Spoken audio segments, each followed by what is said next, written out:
The second part of that question on governance has to do with how you would govern differently than Governor Walker does currently.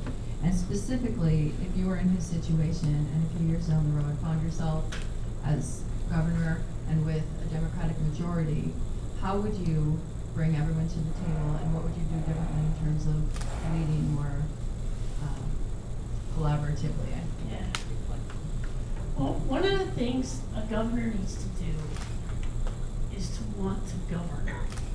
I think it's been a very long time since we've had a governor that really cared about the functioning of state government and not the scoring of political points. And we need that now more than ever. We are in a world of finite public resources. We have to make sure that every dollar is wisely spent. And that's why I so love the work that I've done on the audit committee. When I think about Governor Walker, I think about the old saying that says, if you want to make peace, you must talk with your opponents as well as your friends. If we search for harmony in our state, we have to find a way to bring everyone together, to respect each other while we debate our differences. And to set that tone of respect is something that can happen not only the day that I begin, but the day that I begin as a candidate, to provide that opportunity for everybody to have a way, to have a voice at the table, and to say, I have a good idea and I want to be heard.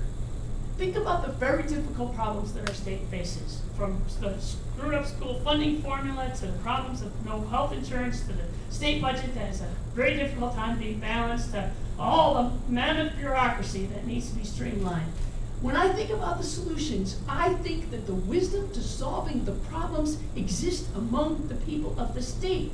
The problem is that the voices of the people have not been lifted up, because we've had governors, and in Washington we have leaders that surround themselves by people who say, yes sir, yes sir, yes sir, anything you want sir. That's not the world that we need to live in. We need to lift up those voices of the people who know the answers and bring them to the table. And much of that wisdom is within the workers themselves. Think about my background. I come from a world as a worker. I was a union member. My father was a union member. I worked on the bottom. I spent 10 years on my knees cleaning the manure off the teats of cows.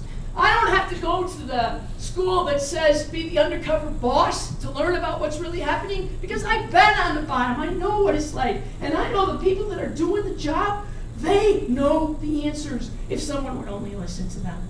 I think about the problems the DNR faces with natural resources. And what has happened under the Walker administration? They have been muzzled. They have been told, every agency, that you do not need to come to those hearings and testify unless you are summoned by the Republican chair of the committee. Think about what that means.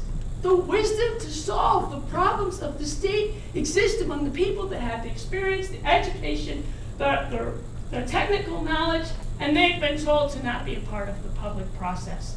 How sad is that for them as workers, and how sad is it for us as taxpayers who want the very best to be done in our state, because we're paying darn good tax money to make sure that good things happen in the Capitol. This can be changed, ladies and gentlemen. This is what I mean when I say we need a fresh start. We need a new beginning in politics. Here, here.